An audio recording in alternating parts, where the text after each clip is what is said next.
Russia runs on oil. That's no secret. Oil is one of Russia's most important products, accounting for between 30 and 50% of the country's federal budget in any given year. Both crude and refined oils enable Vladimir Putin to generate billions of dollars in sales, providing him with the funds to fuel his war machine. Now Russia's refined oil is burning, and the future of Putin's Ukraine invasion hangs in the balance. An oil crisis is erupting in Russia as Ukraine has just hit the country where it hurts the most. If Putin isn't able to stop Ukraine, his war might end long before Russia runs out of soldiers and military equipment. Putin's big problem is simple.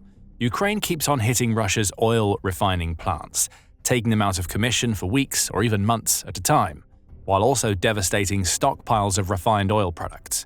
To understand why that matters, you need to know the difference between crude and refined oil. Crude is basically raw oil. Pulled out of the ground, it's untouched and unusable until it's converted into a specific product. Refining is what creates that product. A refined oil, according to the Energy Information Administration, is a petroleum product that is made from crude oil. Gasoline, diesel, aviation fuel, all are examples of refined oil products, and if you hadn't guessed already, all are vital to Russia's military, businesses, and people. Strikes against refining facilities impact Russia's ability to transform its crude oil into products that it can use or sell. And Ukraine has been conducting a significant number of those strikes in 2025. The most recent was carried out on the night of August 6th and into the early hours of August 7th. Ukraine's target was the ERUPTS oil refinery, located in the southwest of Russia's Krasnodar Krai region. The attack, like so many of Ukraine's past assaults on Russian oil refining, involved long-range drones avoiding air defense systems to score direct hits. News Sky says the video has already emerged from the ERUPTS facility, showing columns of thick smoke rising tens of feet into the air due to blazes so strong and bright that they light up the night sky. The Kyiv Independent has shared one of these videos, courtesy of the Astra Telegram channel, showing the ERUPTS blaze burning away. The Xelenova Plus Telegram channel has also shared a video, this one showcasing the sounds of massive explosions in the distance that are powerful enough to set off car alarms. News Sky added that Ukraine launched several drones, all of which struck the oil refining facility at once, in what was clearly a very coordinated strike. By the end of the assault, ERUPTS was dealing with a fire in its fuel tanks, and according to locals at the scene, several people had been wounded. This is just one example of Ukraine hitting Russia's oil refining plants. There are many more. On August 2nd, just a few short days before the Krasnodar Krai strike, Ukraine hit the Ryazan oil refinery, along with the Ananefta product oil storage facility in Russia's Voronezh region. While initial reports on the strike didn't specify what types of weapons Ukraine used, it's pretty obvious by now: more long-range drones. United 24 media adds that Ukraine's Ryazan strike took out two of the refinery's storage units, each having a capacity of between 8,600 and 11,400 tons of refined oil per day. That could mean over 200,000 tons of Russia's valuable oil products went up in smoke in the space of a few hours. Just a couple of days after the Ryazan strike, Ukraine was at it again. United 24 reports that Ukraine also hit the Novokuybishevsk refinery in a strike so powerful that the facility was forced to shut down completely in the aftermath. Again, Russia lost a lot of refined oil, 18,900 tons of it to be exact, as one of the plant's storage units went up in flames.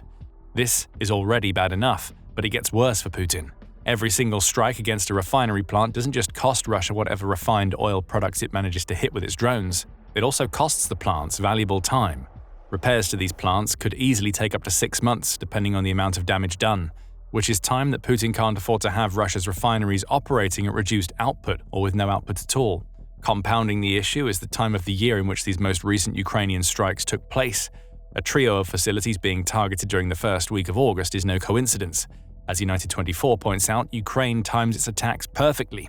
Another complicating factor is that Russia traditionally performs scheduled maintenance at all major refineries during the warmer months, as the domestic market and export capacity usually remain stable. That leaves Russia with some tough choices to make. It's already struggling to maintain its usual maintenance schedules due to Western sanctions limiting the availability of the core components needed for repairs. Add Ukraine's oil refinery strikes into the mix, and Russia suddenly has an even greater demand for those limited components than it already had. No matter what Putin and Russia's oil companies choose to do, whether that's getting the attacked plants back online or conducting scheduled maintenance at other facilities, Russia is losing out.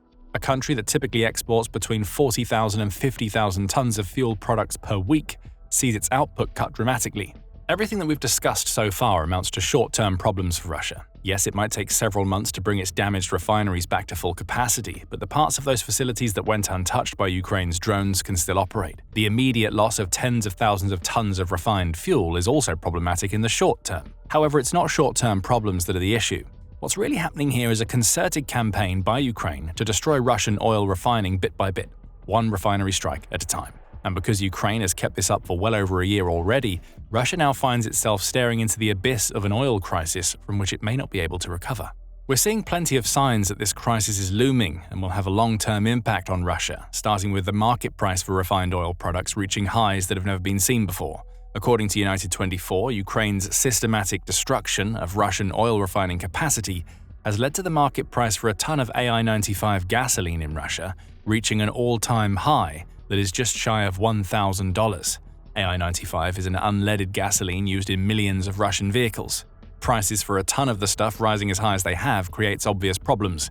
Gas stations are having to spend more to buy the product they sell to their customers. Of course, it's not the gas stations that are absorbing these costs, it's the people who just want to put gas in their cars. Russia's consumers are already struggling enough as it is. Their country's economy is on the brink of a recession.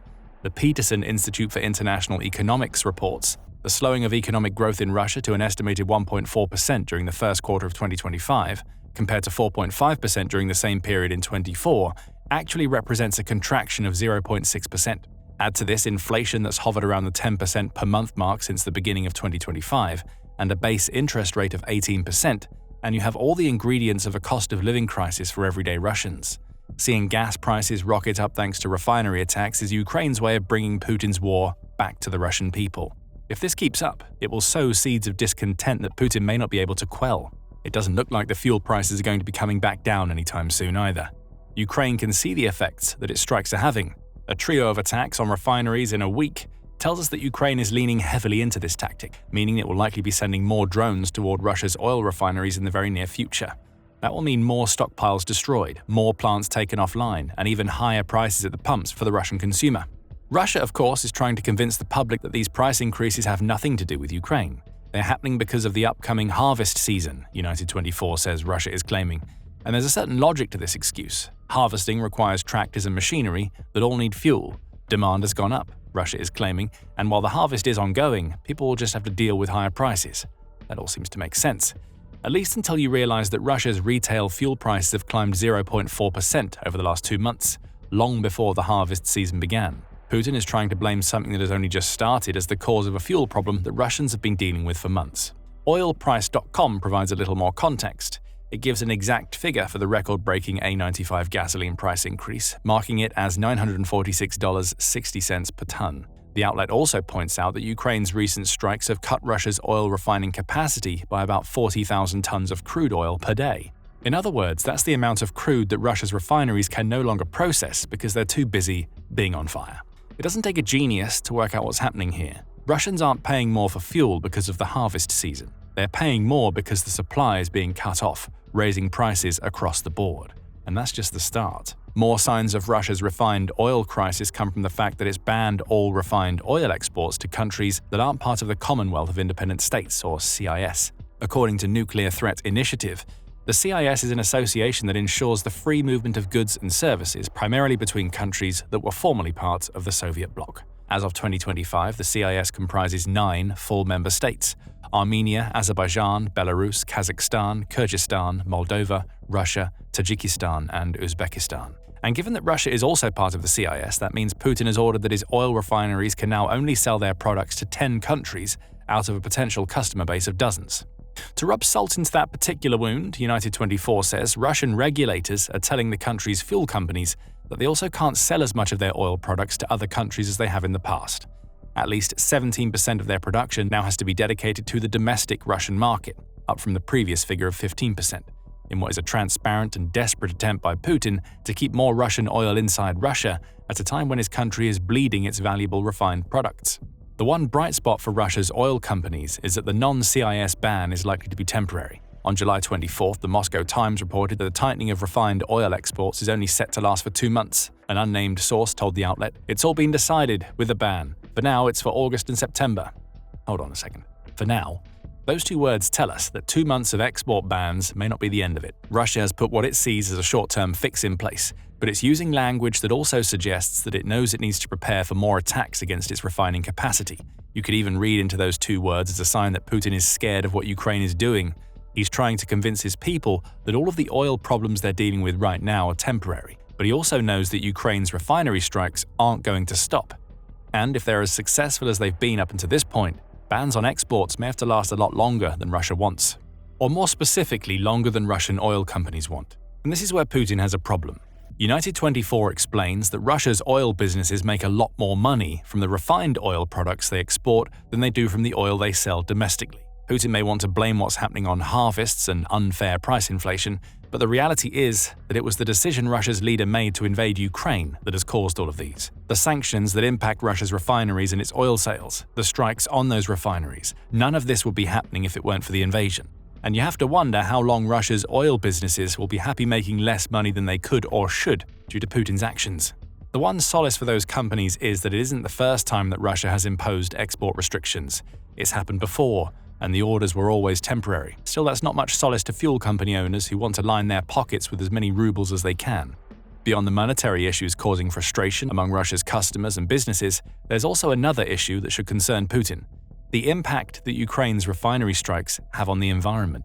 News Sky highlighted this in an August 7th article on the Krasnodar Krai refinery strike we mentioned earlier. The environmental consequences are a separate catastrophe: carbon emissions, carcinogenic substances, risks of local pollution of rivers and soils. Putin has an interesting relationship with climate issues. Back in July 2021, the Moscow Times pointed out that Russia's leader was once skeptical of the impact that fossil fuels have on the environment. However, his views had evolved into a begrudging acceptance of the role that the types of resources that make Russia much of its money also impact the climate. Where he once used to joke about how a little global warming could be good for a cold country like Russia, his views had evolved to the point where he was claiming that we must minimize the impact we have. Having said that, Le Monde argues that Putin's acceptance of climate change as an issue doesn't really mean he cares about doing anything about it. To care would hurt Russia, given its massive reliance on fossil fuels. Plus, you don't launch a grinding attritional ground war that makes heavy use of vehicles and aircraft if you're at all concerned about the climate. So maybe Putin won't care about this particular problem. He may also not care about the fact that Russia had the world's 5th highest cancer rate as of 2022, with 635,560 cases, according to World Population Review. Carcinogens being pumped into the air as a result of oil refinery strikes isn't great news, but neither climate change nor cancer has any real impact on Putin's war effort. Their long-term impacts on Russia's people, however. We won't know what that is for years, but it can't be good to have tens of thousands of tons of refined oil burning up every few days. Finally, there are the benefits of this refinery campaign to Ukraine to consider. Ukrainian attacks on Russian oil refineries are nothing new. In January, RBC Ukraine reported that Ukraine had launched 81 strikes against Russia's refineries and fuel bases in 2024, which works out to a strike once every 4.5 days or so.